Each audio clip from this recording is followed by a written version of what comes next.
Komboa ulimwengu kwa huruma yako, uite watumishi ambao kwa njia ya sakramenti ya kitubio wataeneza furaha yako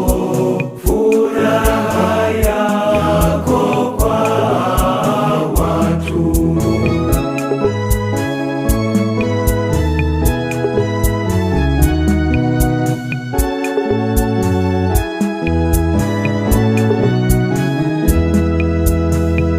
E Bwana, uamshe ndani ya waamini wako mito mitakatifu ya upare na utawa, ili imani ya kanisa lako iimarishwe.